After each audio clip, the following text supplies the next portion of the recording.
Welcome everyone, welcome to our audience and welcome to our panellists.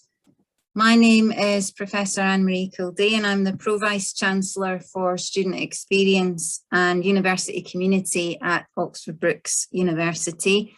And I have the pleasure of chairing the 2022 Annual Alumni and Sustainability Lecture, which forms part of our annual alumni engagement and sustainability programme. This is going to be a recorded lecture with an opportunity for questions at the end of the discussion. And the purpose of this discussion I'm not sure.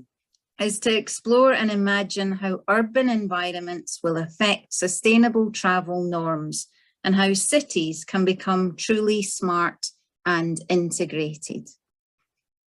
We have an exciting panel of alumni and supporters to discuss this fascinating topic. But before we get started with our discussion, I would like to ask everyone in the audience to answer a quick poll. Now, the questions should appear on your screen. And we'll wait a few seconds to give everyone a chance to take part. So the questions are, first of all, what is your main mode of transport to commute? What is your main mode of transport to commute? I apologize, the poll feature seems to have disappeared from our Zoom tonight. If people could just type into the chat their answers, that would be great. Sorry about that. Thank you. No problem. I can see lots of answers coming in now. So what is your main mode of transport to commute? We've got lots of walking going on. Car, bus, cycling. Great, thank you. Second question then, what is your main mode of transport for leisure? For leisure now, what is your main mode of transport?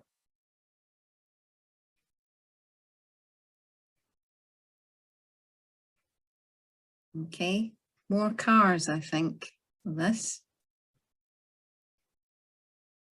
Some biking, some walking, some cycling. Yep, very good. And the last of the questions, are sustainable modes of transport currently available to you? Yes or no? Are sustainable modes of transport currently available to you? A bit of a mix. I think probably the majority, yes, but not a huge majority, I would say. Okay. You can also let us know in the chat where you are based, if you'd like to do that. Okay, so without further ado, what I'd like to do is to welcome our panel of alumni and ask that they introduce themselves before we get started with the questions proper. And I think we'll start with Nadine. Hello, so I can hope you can all hear me. I'm Nadine Matough. I graduated from Oxford Brookes in August of 2021, and I began a role with Sustrans, who are a nationwide charity who promote walking and cycling. And I am based in Oxfordshire, and our priority area is a market town called Abingdon in the south of Oxfordshire. And my role is a community engagement-based role to promote, to deliver projects to promote and advocate active travel and sustainable transport in terms of behaviour change and collaborate with the local authority and other key stakeholders.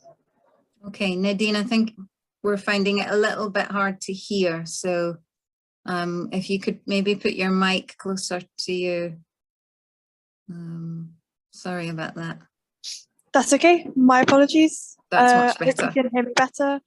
I just forgot. So my name is Nadine Matough. I graduated in August of 2021, just gone, doing urban design planning and development at Oxford Brookes University. I then began a role with Sustrans, a nationwide charity promoting active travel and sustainable transport, mainly walking and cycling. And my role is based in Oxfordshire. Predominantly our focus area is a market town in the south of Oxfordshire called Abingdon. And I run community engagement projects to deliver and promote behaviour change and modal shift in terms of cycling and walking. Thank you, and thanks for joining us this evening. Tom, we'll go to you next for an introduction. Hello, I'm Tom Hayes. I'm Oxford City Council's Zero Carbon Oxford and Green Transport Cabinet member and one of its deputy leaders, and I'm also a councillor in St Clement's. So I am literally just based across from Brookes' Headington site. South Park is in the way. Thank you, and thank you for giving up your time this evening. Craig? Yes, hello, I'm Craig Simmons. I was for 22 years a sort of city and county councillor for the area neighbouring Toms in East Oxford, and I was also Lord Mayor of Oxford from 2019 to 2020. And my professional work for the last 40 years, I've been working in sustainability. So I'm a director of what is now the world's largest consultancy around sustainability. So I do a lot of work on transport, but also many other areas of sustainability. Again, welcome. And Ian. Hi there. Nadine's making me feel very old because I'm alumni 95, so the last century. Town planner. I'm the founder of a company called Iceni Projects. I'm the chief executive of that company. We're a planning-led company, so primarily advising private sector clients on how to get plan allocations and plan permissions, as well as advising a lot of local authorities. Beyond planning, we have range of services from transport to futures to community engagement and more besides. I'm based in London. We're also in Birmingham, Manchester, Edinburgh and Glasgow. Again, welcome. And don't worry about feeling old. I feel old every day. And last but not least, Danny.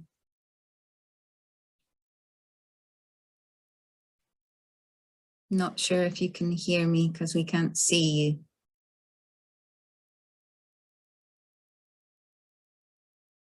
you. I don't think so. So maybe Danny can join us when he's got the tech sorted out. All right, let's start with the questions then. So the first one is, what do we mean by sustainable travel in an urban environment, and what are the key benefits? And by the way, everyone can ask questions in the question and answer facility on Zoom. Oh, Danny, you're with us now. Do you want to do an introduction before we start then?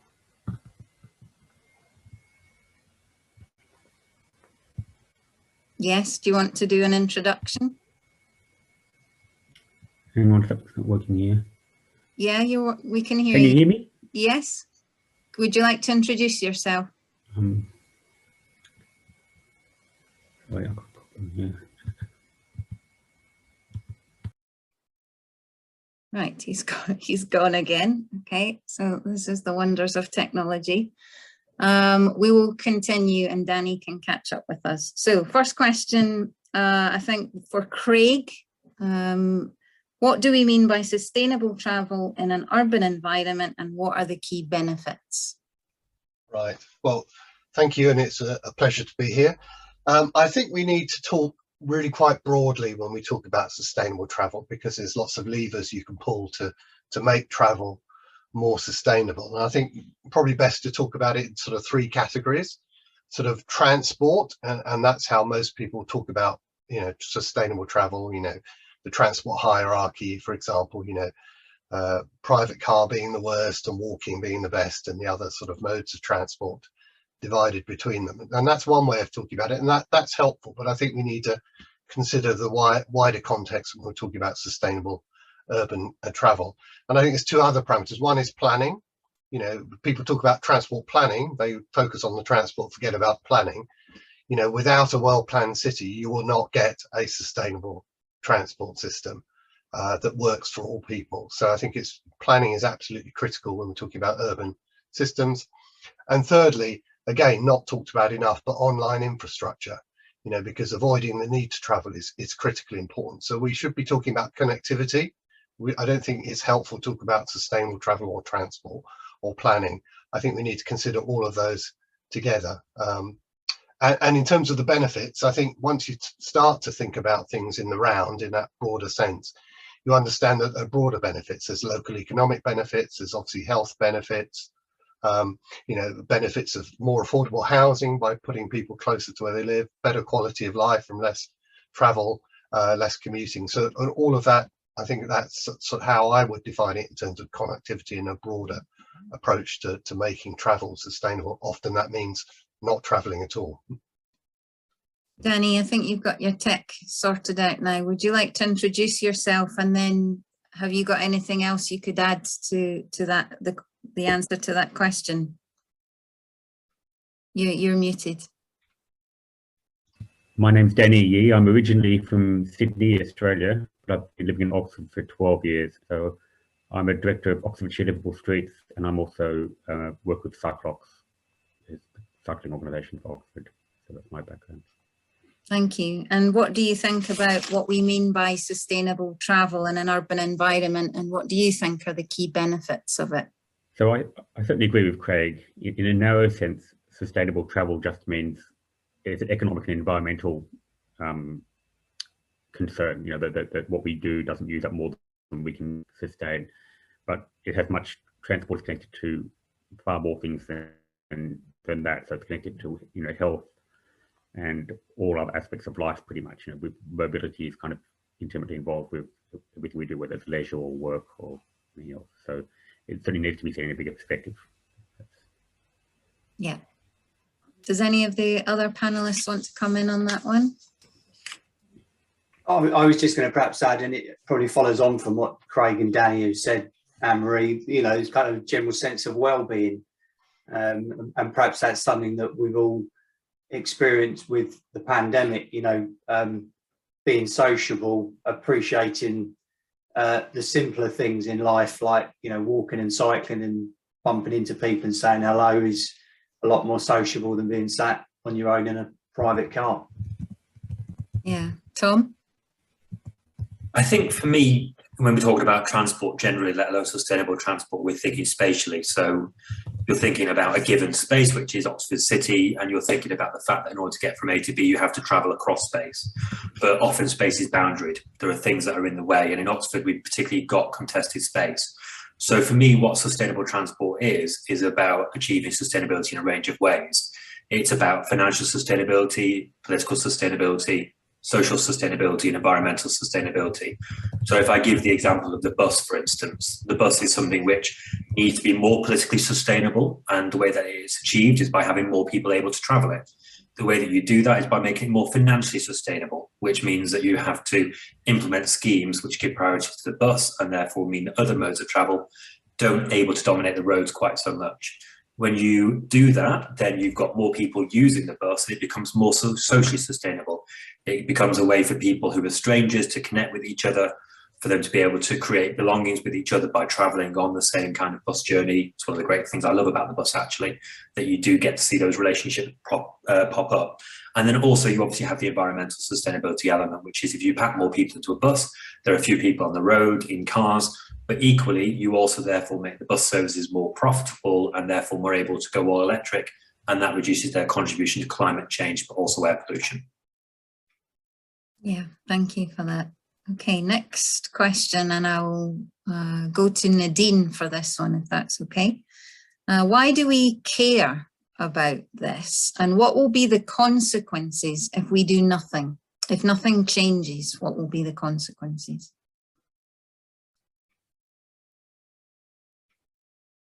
Nadine? Yeah, so there are many consequences. Of course, the climate emergency was declared and we need to save the planet, essentially.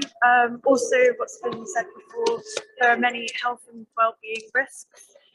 There's also an aspect of high increase in terms of inequality. So one of the consequences if we do nothing is that there will be a lack of equity and equality between different groups of people. Also, in terms of the policy and guidance for design, particularly in terms of infrastructure implementation and behaviour change in terms of modal shift. So that's sort of why we care. We care because it's the number of short trips that are being done by vehicles that emit carbon dioxide and pollution instead of being done by active travel modes. So trips that are done under 1 to 2 miles, trips to local spaces that are around 500 meters from dwellings. And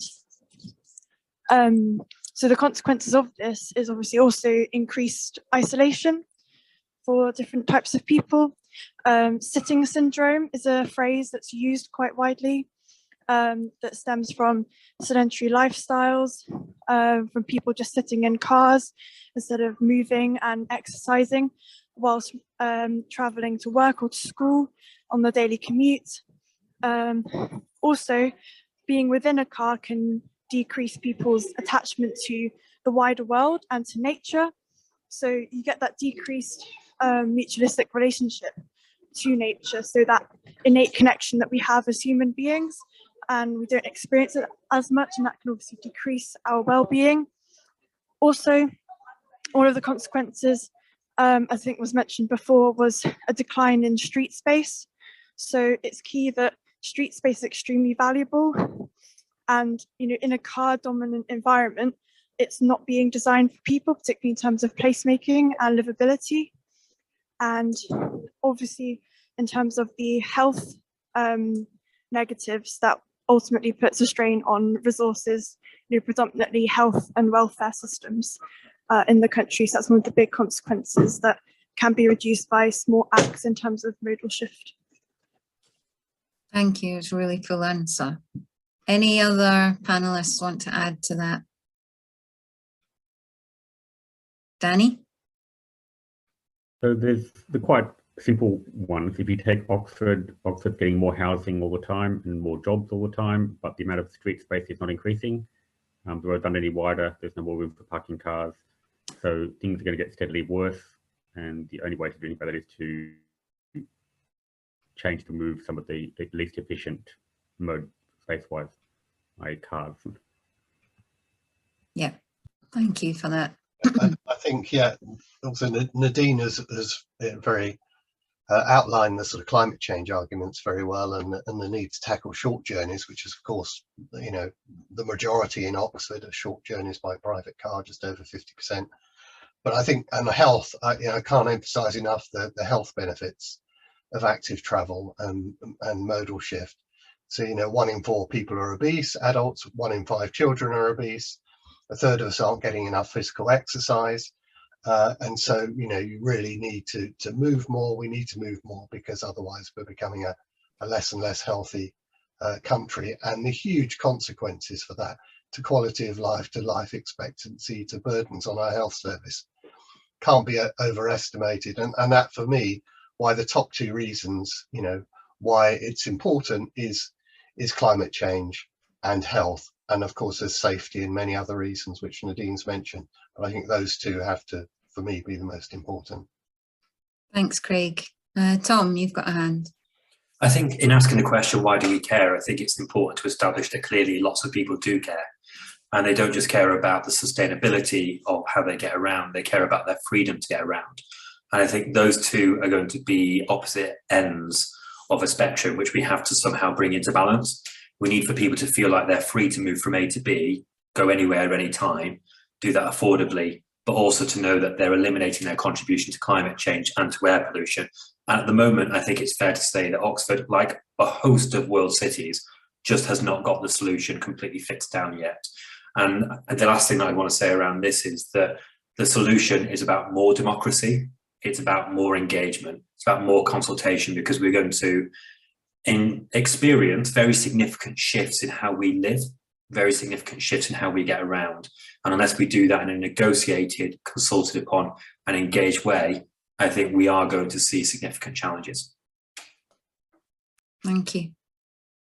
Okay, next question kind of builds on this. And I'm going to suggest that Danny tries to take this one on because it's quite a big question. What will be the role of technology in what we've been discussing, and what are the impacts of this? So people like the idea of technology. High-tech solutions are newsworthy, and they offer the possibility to many people that things won't need to change much. People's behaviours won't need to change. We'll find a technological solution which will solve our problems. But actually with transport, that's simply not the case. You know, Hyperloop, Elon Musk's Hyperloop, or various high-tech solutions are not what's going to solve the problem. The solution to the problem in most of the UK technology is 150 years old. That's bicycles and buses and trains, but you know they're slow to build and much more expensive. So at least, you know, in the term of an emergency, most of the place we're looking at buses and bicycles. So the places I do think technology makes a big difference to those are e-bikes. Quite drastically change, well, not drastically, but they extend the range of people who can use cycles at all. So in the Netherlands, for example, 65 to 75-year-olds cycle more than any other group of adults. And that's largely enabled by e-bikes. And the range, so people, you know, even in the Netherlands, people don't cycle long distances to commute, but it just pushes it from, say, 3 miles to 5 miles as a practical commute. And that makes a huge difference because, you know, if you increase the range by a factor of 2, you quadruple the area you can reach. And in terms of buses, I think the big thing that technology can help with is information. So people need to be able to tickets quickly, get on buses quickly, find the routes quickly, and all of that is much easier with technology and should be easier than it is. I mean, even in Oxford, which is relatively small, with different bus companies with different ticketing systems that don't interact, and the information provision is improving, but still not great. And things like on-demand bus services. I don't know if anyone remembers the Pick Me Up bus, but that kind of thing very much depends on modern technology. Thank you. Any other panelists like to add to this one? Ian? Yeah, I think data's king, isn't it? You know, we can see that in all sectors. You know, the money that's been invested in gathering data, and then big businesses working out how they're going to use that data to influence what and how we do things is key. I mean, it's been interesting looking in London at how, you know, in TfL, when open source on its data around, you know, as Danny said, around things like bus services, how you've just seen the amount of services just absolutely, you know, expand and multiply in a way that if that had been controlled by the public sector, it wouldn't have happened. And simple things like, you know, for me, who've got, you know, as a planner, it's incredibly embarrassing having zero sense of direction. You know, the fact that now I can get on a bike and I've got a really good bike sat nav that will take me wherever I need to go without worrying if I'm going to get lost makes a massive difference to whether or not I'm going to get a bike or not. You know, so I think we often get seduced by sort of big infrastructure and big technology, but actually the softer technology and the smaller inputs, the difference between having an app as opposed to going out and buying an iPad, even if you kind of use that as the comparable, I think is massive. And I think it'll be those soft introductions which are perhaps the things that will have the biggest impact. You know, so one that I was talking to some clients about recently, we were talking about how, you know, the biggest barrier to, for example, having more EV charging in new housing developments was not so much the ability to charge within your own home, but giving the consumer the confidence that if they went somewhere else, that they'd have the means to charge their car without, you know, relying on a commercial garage providing that facility. And the fact that there are now apps being produced that would allow anybody to effectively use any home charging service as a network for anybody that needed to charge their car simply by scraping off the data from somebody's home energy network and then paying for that directly, you know, is obviously a much easier way of changing or creating a modal shift. I appreciate it's not walking and cycling, but we'd rather people who are driving an electric car than driving a fossil fuel car, giving them the confidence that there's a network that doesn't need to be provided by a BP or an Esso or a Shell, but it's actually a home network being provided, would create a massive shift in the way people would then have the confidence in using electric cars. So I think it will be those clever entrepreneurial introductions through technology that might deliver some of the biggest impacts. Thank you. Craig had a hand, and then Tom. Yeah, thank you. I must apologise to Brookes, because during lockdown I took a course, a remote learning course at Cambridge, and one of the things we looked at was it was on technology, and a lot of the focus was on transport systems. So I had the benefit of talking to lots of experts in the field and learnt a lot in the process. But everyone there was sort of came to the consensus that future transport systems will have sort of 4 properties, you know: connected, autonomous, shared, and electric. So that's a sort of acronym case. And really, you can apply that to everything. Danny has mentioned e-bikes, you know, connected e-bike schemes, electric bikes, shared, but also or smart motorways. But you can also apply it to many other things. I've seen in the chat people are mentioning things like taxis. So you know, we looked at, for example, taxi, home delivery services, car rentals, car sharing schemes. And what I think the future will see is all these things merged into single sort of transport as a service. I think that's quite exciting in terms of the opportunities it provides for making transport more sustainable. So, you know, you might order a taxi, but that might also be a home delivery service if it's an autonomous vehicle, or might be then available as a car share. So I say this is already, you know, it's not science fiction, these things are already happening, and I think it's going to be really much part of the future. And I think all of those 4 trends really present us with an opportunity to being, you know, if used correctly, and we've seen issues around Uber in the city, but you know, if used correctly, of you know, being more efficient, reducing the relative cost of transport as a service, which we've mentioned is really important. But ultimately meaning that privately owned vehicles, and these are the vehicles that are responsible for 90% of transport emissions, are no longer seen as essential. I think that's really the critical point where we need to get to. Thank you. Tom? It was just to reflect on the role of government, really. So you've got local and national government to talk to. In terms of local government, I think Oxford City Council is trying to go as far as we can within the constraints of funding and resource. So in Oxford, we are home to some technological innovations. We're home to Energy Super Hub Oxford, which is a £40 million investment in the world's largest hybrid battery, which is making possible such things as the UK's largest EV charging hub, the introduction of heat pumps into council and social housing to save carbon, but also money, particularly important at a time of significant energy cost rises.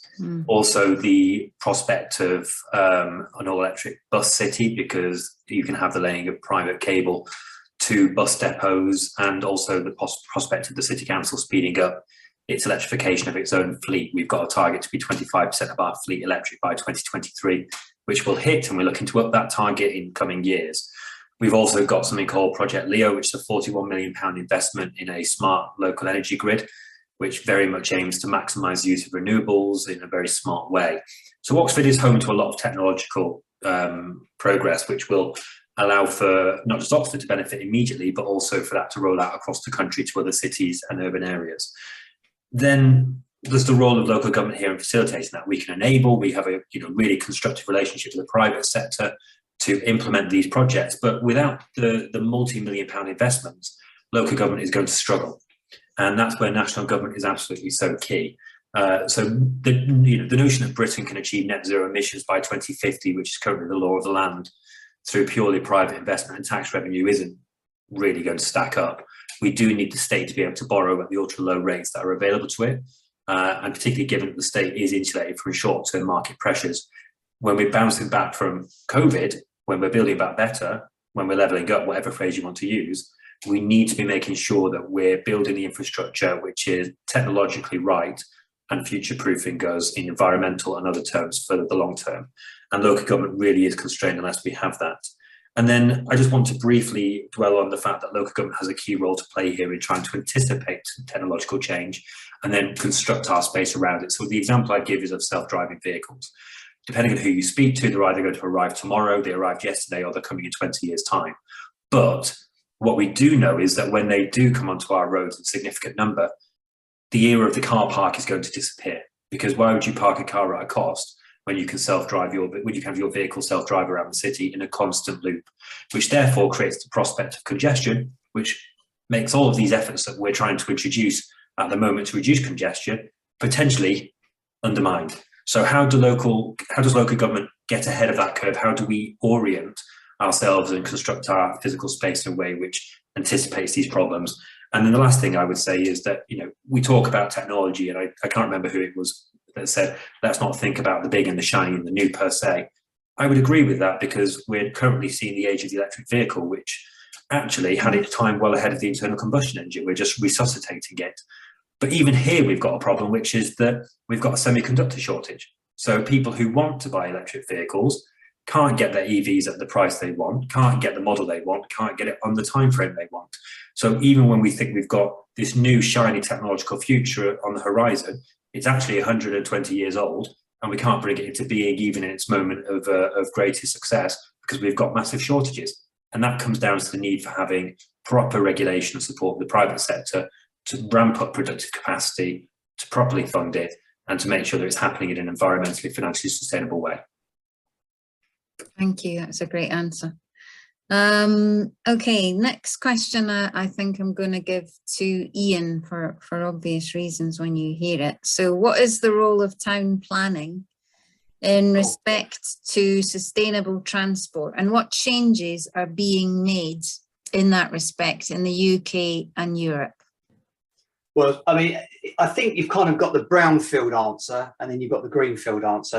And I appreciate the majority of panelists are obviously very Oxford centric, and it's more of an urban context, isn't it, in that sense? But I suppose, you know, if I look at it from our perspective, when we're advising clients on brownfield sites, you're dealing with a patchwork quilt of sites. It's typically the redevelopment of a site within an urban area, and there are perhaps certain limits to what you can do in isolation. So you're clearly relying on a local plan that provides the context for some of those policies, whether it's around car parking provision, density, the type of property that's being built. So it's probably a bit of a carrot and stick scenario there, albeit what I would say is that when we speak to a number of our clients, you know, particularly in house building, their customers are becoming more discerning and are expecting change. So, you know, whereas perhaps you would have had the answer not that long ago that we're being asked to build something, but it's not what our clients want, you know, and it was kind of done begrudgingly. And that's where you needed perhaps more the stick of local plan policies to ensure that things were done. Actually, I think increasingly now that we're seeing that shift from what we're hearing from our clients to customers wanting to see those improvements, whether it's, you know, secure bike parking provision within flatted developments, because actually nobody wants to leave their bike that they've probably spent quite a lot of money on either on their balcony or in a basement where there's no real proper security for it. Or, as I said, you know, EV charging points, car share facilities, all the rest of it. So we're probably moving more into perhaps equilibrium between carrot and stick on those brownfield opportunities. And then if I go the other way, if I look at greenfield, where we're fortunate enough to be promoting a number of, you know, large new settlements and urban extensions, the future's pretty bright, actually. You know, and when you sit down and you're talking to strategic land promoters, house builders, developers about how they want to see these communities created going forward, I think there's a real aspiration to actually, you know, push forward and do something a bit more ambitious than would have been perhaps done before. No one's really looking to deliver sink estates. I saw one of the boxes come up in the Q&A. There is a real drive around 15-minute neighbourhoods, thinking about how you can make those areas more self-sustaining. Villages within city is perhaps a kind of context that a lot of people are becoming more aware of. And of course, on those larger schemes where you're planning perhaps over a 20, 30, 40, 50-year time frame, people are having to think much more progressively about what their future customers are going to want. And when you then bring that back into other issues that are now facing the development industry, like, you know, the demise of the traditional gas boiler, thinking a bit more progressively about how you're going to heat houses. All of these things are actually coming into the mix, and probably I've never felt more encouraged by the private sector wanting to do things than I do now. That's good. Thank you for that. Any other contributions on that one? Danny? So I'm not as sanguine about the improvements in planning as Ian. It still seems that a lot of things are happening even now that are not very well thought out from a transport perspective. So we still have, like, so-called cowpat developments going in around Oxfordshire, where people just plunk down 1,000 houses in the middle of nowhere with maybe a bus route, a regular bus route to the nearest large town, and no provision for active travel connectivity anywhere. I mean, Hayford Park or somewhere like that, or Chalgrove, I think airport is still a consideration for housing. And even in brownfield sites, well, not brownfield, even in areas around Oxford, we still get sites built with no Barton Park, for example. They left out the footbridge that would have connected it to the rest of Oxford. So basically, people there either drive or they're forced to deal with 10-minute delay getting across the A40 to connect to anything at all. So there are a lot of problems still happening. It's not helped by the fact that we have multiple district councils and the county council all involved in different roles. So sometimes things affect Oxford City Council and Cherwell District Council, and obviously the transport end of it from the county council, which makes planning anything very difficult.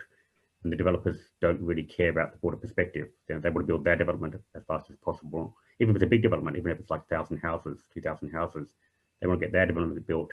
They don't want to put in infrastructure that's going to support a whole chain of developments. So really there should be a cycle route from Barton all the way to Oxford Parkway. But who's going to build that? That's just on the agenda. They're just getting 2,000 houses and another 2,000 houses, another 2,000 houses, and no connectivity around the city if we get connectivity into the city. Ian, do you want to respond to that? Well, I'd say where I think planning is a wonderful gift to local government is that the minute you allocate a site, land values are crystallised, and it's difficult to get developers to then pay for things in addition. The best time to get developers to put their hand in their pocket is when they're trying to get an allocation. So the antithesis of good planning, ironically, is when you have a site that's not got an allocation, because that's the best time to tell the developer what you expect from them if they're going to get an allocation. The best authorities work that out, actually, and they ensure that the value that's generated through, I'm talking more obviously about greenfield than brownfield development here, but that's the best time to extract value, because in most instances, the cost that's then being provided to improve on those communities is actually coming off of the landowner anyway, rather than the developer. So that's always been my finding, that we work on large strategic projects. The best time to extract value is when the site's not allocated and planned, ironically, rather than when it is planned. Thanks, that's good to know, I guess. Craig, you had a hand up. Yeah, no, I'm similar to Danny. I'm a bit sceptical of planning, and I'm glad to hear that Ian's optimistic, and hopefully that will come to pass. But when we have developments like Oxford North going ahead, for 4,800 jobs, but only 480 houses, that's behind the sort of figure that the county gives of a 15,000 increase in commuting over the next sort of 8 years. It's because of developments like that with insufficient housing to support it. We've already got quite big in commuting into the city. That's what creates a lot of the pressure on our transport systems, whether it's private cars, whether it's buses, whatever it might be. And until we start to get that planning balance right, we're chasing our tail in terms of sustainable transport solutions. And I'm glad you mentioned density, because that's always a tricky issue. And I still don't think the city has a firm policy on density, and it talks about making more efficient use of our land. But we do need to tackle the issue of density. The moment you talk about density, people start talking about high-rise buildings and everything like that, which is unfortunate, because it's not necessarily about that. It's just making efficient use of our land. You can do that in a low-rise way as well as a high-rise way. Now Oxford's about 50 people per hectare density, very fairly average to low compared with most sort of European cities. Barcelona, which is often used as a benchmark, but it is very high. It's 3 times the density of Oxford. But, you know, I'm not saying we go to a Barcelona, but it is a pleasant place. It is relatively low density. So I think there's a lot, we need to start setting, you know, firm policies on density and need to tackle that. Because there are, and I remember just before I left the city council, there's quite challenging discussions around our own housing stock that the city owns, because a lot of that's not great quality, a lot of that's very low density, and at some point it's financially viable, although there's social issues around it, to redevelop that as high density, higher quality, zero carbon housing. And at some point this old stock has to be dealt with, whether it's in the private sector or whether it's in the public sector. Thank you. Okay, next question. I think we'll start with Danny on this one. What will a post-pandemic transport system look and feel like in terms of short or long-term visions of sustainable living and the urban environment?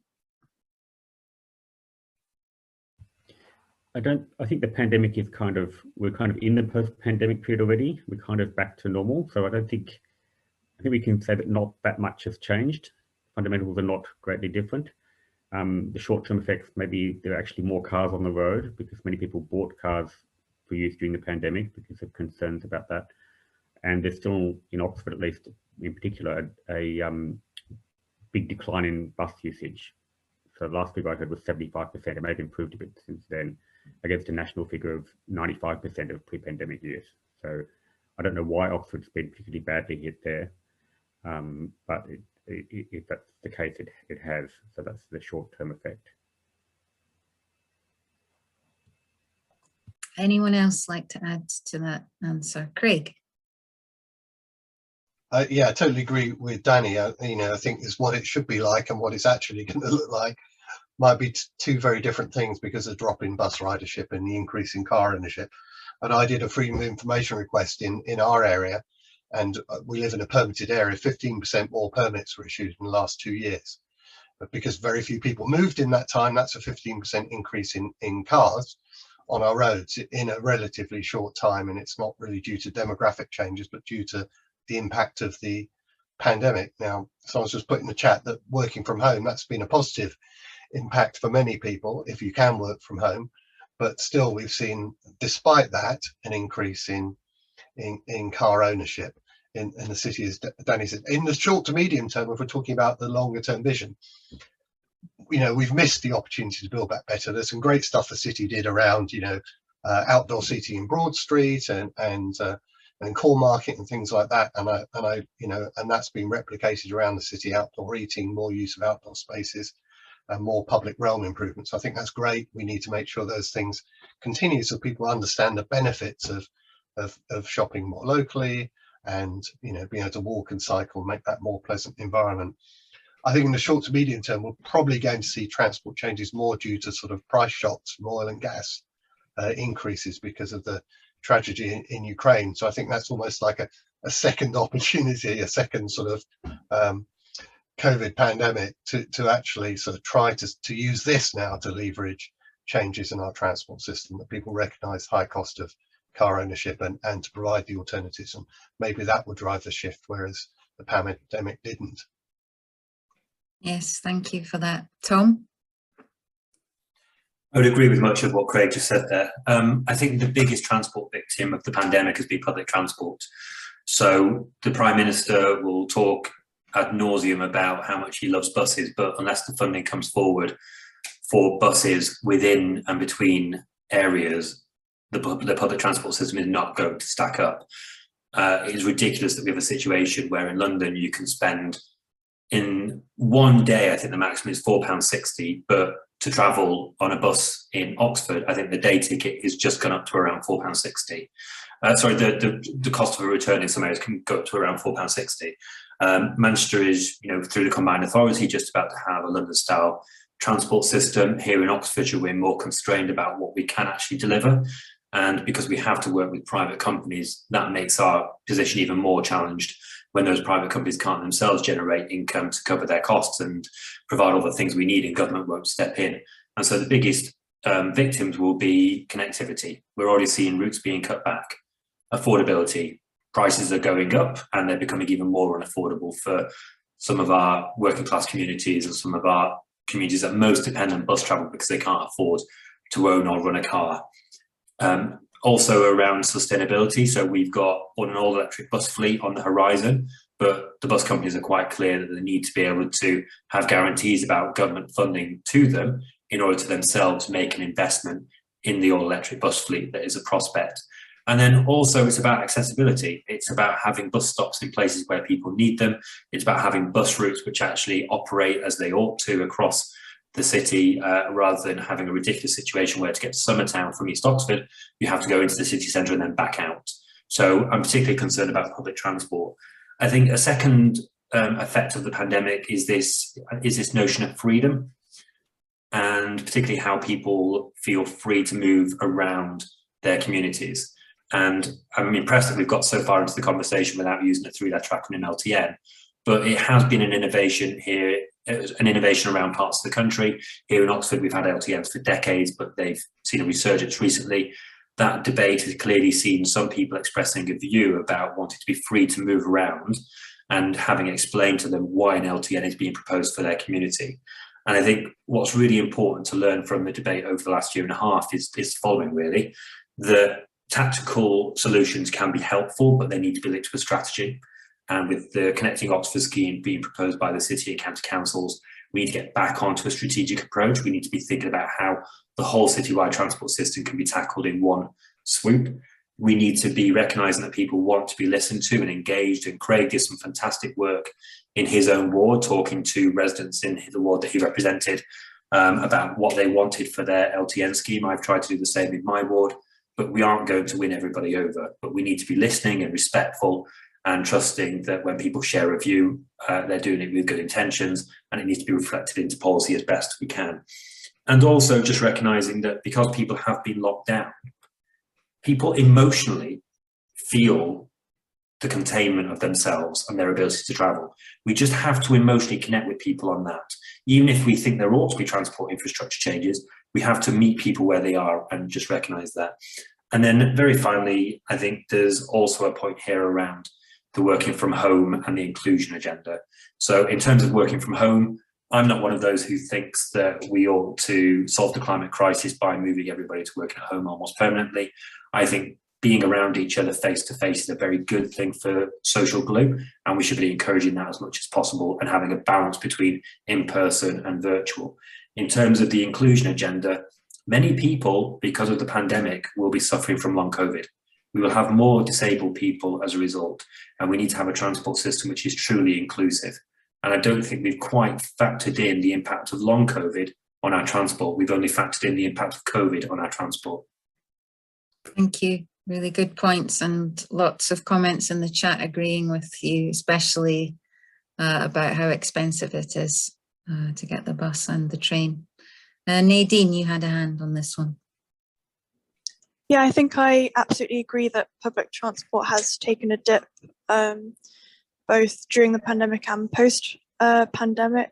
There was almost definitely increased levels of walking and cycling, however, during the pandemic, due to people desiring to get outdoors, to seek natural spaces when they're only allowed out once, during the day.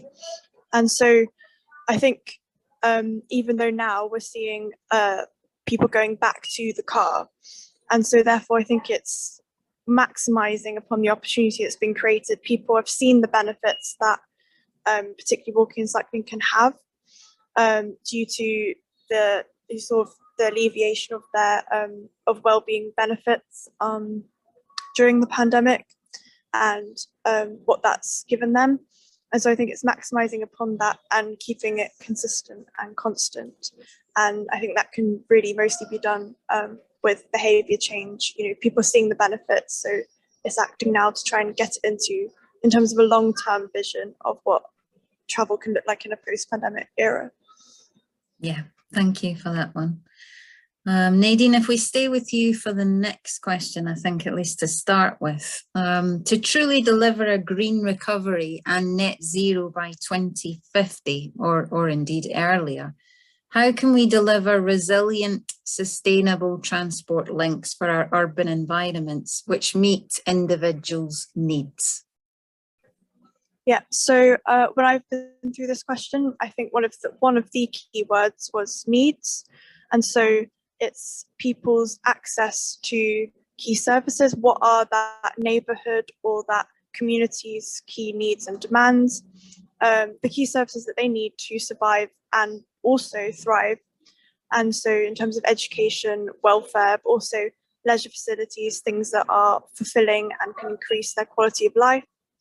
And so therefore you need the travel routes and the infrastructure in place for them to access those easily. So bus routes need to be organised in terms of accessing those services. They need to, the stops need to accommodate for that. You need to identify the key trip generators in a certain area. So why are people going to a certain place? How can they get there? And as was said before, inclusivity and accessibility are extremely key in terms of the individual's needs. So everyone's different. You need to take into account different groups of people. So particularly in terms of infrastructure, are the paths wide enough? In terms of walking, cycling routes in particular, do you have the facilities in terms of public infrastructure to allow disabled people on board? Do you have the space to accommodate people? And also I think it comes down to, in terms of delivering a resilient infrastructure that lasts into the long term, is having high standard and good quality of implementation, and also what it looks like, what it feels like on the ground for different types of people. So I know the LTN 120 guidance is currently being followed in terms of setting the standard in terms of design and implementing infrastructure for cycling and walking routes in particular. So that's guidance that needs to be kept to in terms of building infrastructure for that. And, you know, in order to, as it says in the question, you reach that net zero, it's not just delivering the infrastructure, it's making sure that that infrastructure is being used and frequently used. So, you know, me personally, I believe that infrastructure needs to be delivered in parallel with behaviour change initiatives to encourage people to use those links. Otherwise, they just won't be used. And therefore, you won't get that mode shift and you won't truly deliver green recovery. Thank you. That's a cool answer. Any other comment? Can I be deliberately provocative, Anne-Marie? Because my concern is that the behavioural change has already happened. People don't go to town centres. That's why they're not on buses. That's why buses are expensive. Who'd run a bus company these days when people aren't going into town centres 5 days a week? They're going in 1 or 2 days a week. Behaviourally, they've already changed. They're expecting everything to come to them rather than them go to it. You know, I think the way that we look at our towns and cities as a whole is going to completely change the way we were always taught about hub and spoke approaches to urban areas. You know, the idea of having this one big nucleus in the middle and then a small series of towns and district centres, I think is going to go out the window, and we're going to see a contraction of the centre, and we're going to see a stronger role for district areas, which is going to be more about the things you can't buy online, but everything else is going to massively contract, and a lot of that space is going to be taken over by dark kitchens and last mile delivery. You know, and whether that is electric vehicles or otherwise, that behaviour change has already happened, and it's been massively accelerated because of the pandemic. And I don't think we've even started to get our head around those issues yet. And, you know, even vibrant cities like Oxford are not going to be immune to those challenges, let alone the weaker ones, but, you know, well beyond Oxford. Nadine, do you want to come back on that? Yeah, I mean, I definitely agree that we're perhaps heading towards, you know, a decentralized sort of urban planning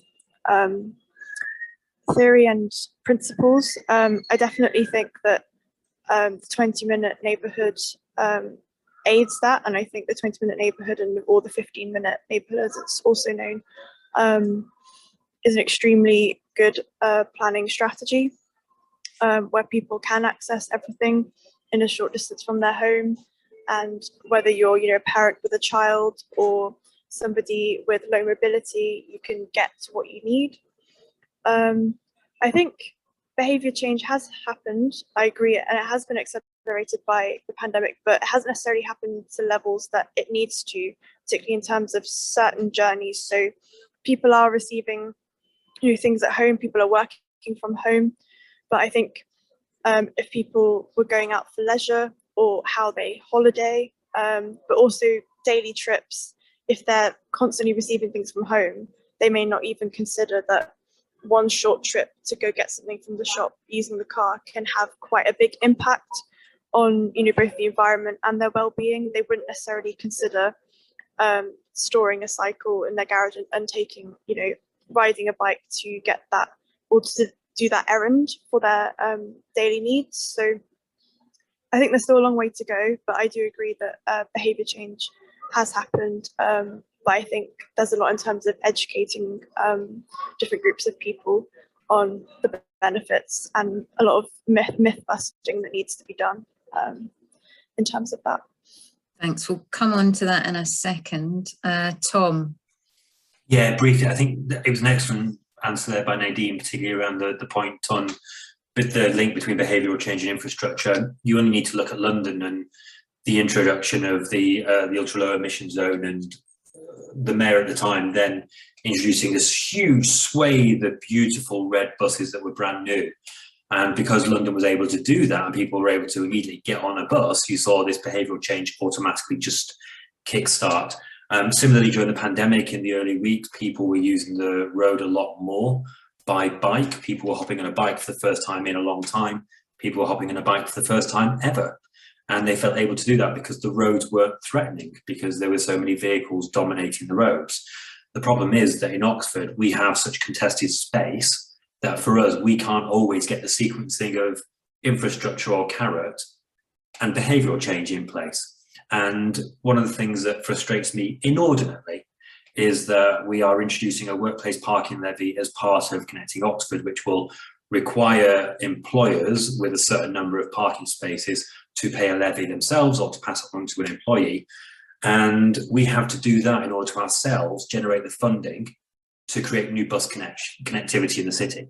Ideally, what we should have is that money coming forward at a national level, which allows the city to make the investment in the infrastructure so that when the Connecting Oxford scheme comes into place, which restricts the use of car on our roads but prioritises the bus, there are those beautiful buses available in the right places, at the right times, with the right frequency and the right punctuality for people to hop onto them and use them appropriately.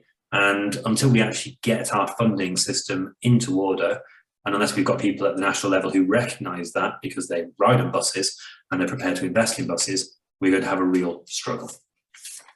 Okay, thank you. Craig, you've got a hand, but I need you to be brief because we're running out of time and I want to get a couple more questions in. Sorry, I will be brief. I mean, the question was about getting to net zero by 2050 in our transport systems, and the city actually commissioned a report for part of its Citizens' Assembly, which gave in a way that can be achieved, and it's basically 25% distance reduction in cars, 20% modal shift away from the car, it's partial electrification of our freight, and 100% electric buses and cars by 2050, and with interim targets. So I think we have the plan to get there. I think it's how we deliver that, which is what a lot of people have been talking about, is what up for grabs. And just to finalise it, I think we need to still think outside the box. And I know a lot of my colleagues have been promoting sort of aerial transport. I often call cable cars, but you have visions of things going down mountains. But actually 3 of our twin towns now in Europe have cable cars, or are planning to have cable cars, which are level things, which are very, very efficient ways of moving large numbers of people around town, especially tourists. And high rates of cycling, I think, are also something we need to aspire to. Danny mentioned earlier about older people cycling, huge health benefits for that. Again, looking to our twin towns, which have very similar demographics, we see 80% cycling amongst the popular 80% journeys by bike in places like Leiden. We're at 25%, 2025. We've got huge opportunity to increase that. Okay, I'm going to fold the last 2 questions together, and they also pick up some of the questions that the audience has raised as well. So it's really about what we can do as citizens, as general people, to change things. What part can we play? And as part of that, can we think about the part that education might play in that? Who would like to have a go at that question? How can we influence change, I suppose, is the question really, isn't it? Craig? I can have a go.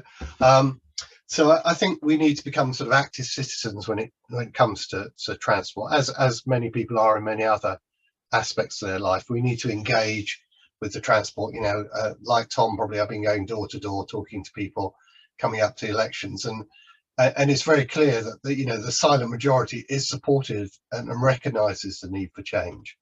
And so, but those people aren't getting active in the community, aren't getting active in livable streets and organisations such as that Danny represents. I think it's very important we do encourage people to be advocates for sustainable transport.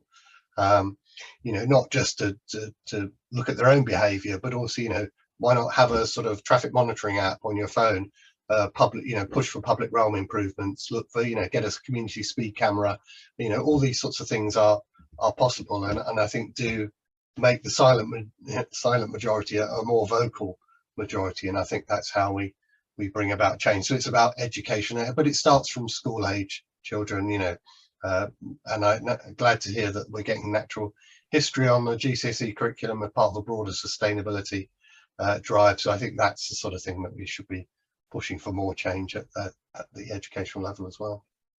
Thank you. Nadine? Yeah, so I definitely agree that it's getting people to recognise the issues and the therefore what the benefits are of sustainable travel. It's demonstrating that change to them, that change can happen. In terms of that grassroots and bottom-up approach, it's trying to work with and coordinate with different key stakeholders, with the local authority and the community all together, creating those key relationships and therefore raising the ambition to achieve certain aspects of sustainable travel and active travel also. But yes, it's also not about just preaching to the converted, such as key community groups, but around sustainable travel, but also getting those seldom voices heard in terms of those key groups that may want to get involved, but they're not always heard. I think it's also about getting a community or a neighbourhood to take stewardship and ownership of their environment and their neighbourhood. Apologies, and I think that oh, sorry, I forgot the microphone. I think that only happens if people have pride in where they live, and that gets them more engaged. And also, in terms of what was spoken about earlier, if people have freedom and do they feel safe where they live? I think it also depends on the scale. So focusing in on perhaps the neighbourhood level in order to maximise the impact that a community can have, and that stakeholders working with those communities can have. Work small and then work your way up. And yeah, also about sourcing the funding for certain things, certain projects, community engagement projects in particular, and getting those people's voices translated to the key decision makers and lobbying with local authorities and such. Thank you, that's great. And finally, Tom. So very quickly, there's been a suggestion of use of trams. I'm from Salford in Greater Manchester, absolutely love a tram, but in Oxford, it's not a good utilisation of space in terms of the cable car. I feel like Craig dangled that just so that I could say this because he knows my view, but I don't think it's a good utilisation of time for our politicians and our council officers, because we've got Connecting Oxford, which really needs to move as quickly as possible forward. And let's face it, there are enough challenges at moving major transport proposals on, let alone piling a new one on, which is itself contested. In terms of what we need to do to answer the question directly, I think we need to have three principles underlying all of our transport changes. The first is fairness, the second is about effectiveness, and the third is about respect. So if you look at any transport change that's being proposed, people will get on board if they know what the goal you're trying to achieve is, if they think that it's a fair goal because they and everybody else will be made to carry the burden and also get equal access to the benefits, if they feel like it's going to be an effectively achieved goal because the plans that you're putting in place to achieve it are actually the right ones, and also that they're being listened to, not just in the first instance, but as the scheme is being developed and implemented, so that they're constantly feeling respected. And if you have a clear statement of a goal, if you do a baseline monitoring of what the situation is so that you can evaluate the impact of the policy, and then you're constantly talking to residents about what the policy is, what it's achieving, how it can be changed to achieve more and better, that's how you bring people on board. It's very, very simple, actually. And I guess the last thing I'd say is if you are used to talking to people in your road or in your community, that's your community. It's great that you're bringing them on board in the conversation. But what we need to do is to reach into communities that typically don't get engaged with transport issues, and they are often minoritized and marginalized communities. There needs to be a truly inclusive approach to this. At the moment, there isn't. Thank you. Okay, so we've done our best to answer your questions that you submitted. Thanks especially to Danny for doing a lot of that. It just remains for me to say thank you to all our panelists in particular for giving up their time to be part of this hugely interesting discussion. And thank you to the audience for your engagement, your questions, your comments in the chat. It really did make it more of a discussion, so thank you for that. We very much look forward to meeting you at future alumni and sustainability events. Have a good evening, everyone. Bye.